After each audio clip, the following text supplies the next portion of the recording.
Minus 2 तास 35 minute. समजा तुम्ही शाळेमध्ये 12 वाजता आले आणि 5:20 घरी गेले. त्याच्यातले तुम्ही आल्याबरोबर 2 तास 35 मिनिट खेळले समजा. तर मग तुम्ही बाकीच्या वेळ अभ्यास किती वेळ केला आपल्याला काय काढायचं. शाळेमध्ये तुम्ही समजा एखाद्या दिवशी 2 तास 35 मिनिट खेळत आहे, तर मग तुम्ही किती वेळ अभ्यास केला. बघा तुम्ही 12 वाजता शाळेत आले, मग तुम्ही इथून आल्याबरोबर 2 तास खेळूनच घेतलं. आता आपले समजा स्पोर्ट डे आहे आणि आपण 2 तास, 1 तास झाला, 1 तास झाला, 2 तास झाले. 2 तास किती 35 मिनिट. 2 तास 15 मिनिट, 20 मिनिट, 25 मिनिट, 30 आणि 35 मिनिट इथपर्यंत तुम्ही आता खेळले. ठीक आहे. आता याच्या समोर तुम्ही किती तास आणि किती मिनिटं तुम्ही अभ्यास केला हे काढायचं. बघा इथे आल्यावर बरोबर 1 तास होईल. 7 वर आल्यावर किती तास होईल. 1 तास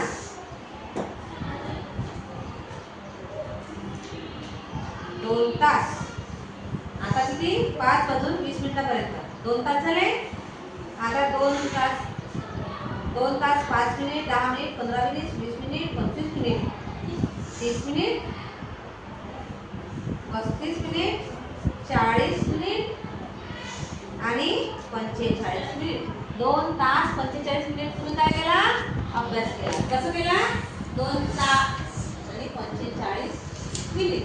आता आपण प्रत्येक ठिकाणी अशी घड्याळ लिहू शकू का नाही. मग काय करावं लागेल आपल्याला करावं लागेल वजाबाकी. तर बघा आपण ही वजाबाकी कशी करू शकतो.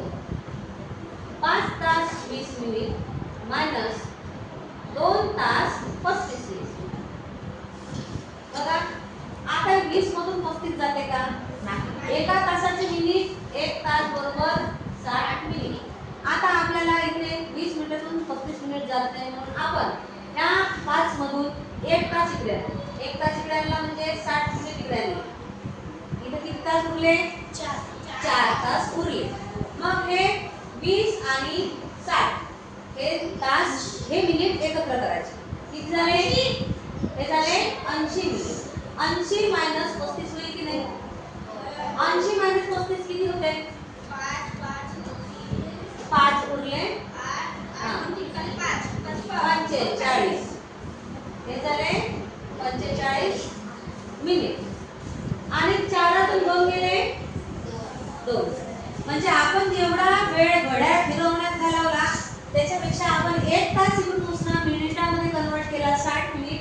आणि जे आधी होते 20 मिनिट त्याच्यामध्ये ते मिळवले तर किती झाले ते 80 मिनिट. 80 मिनिटामधून आपण 35 मिनिट काढले की आपल्याला उरले 45 मिनिट.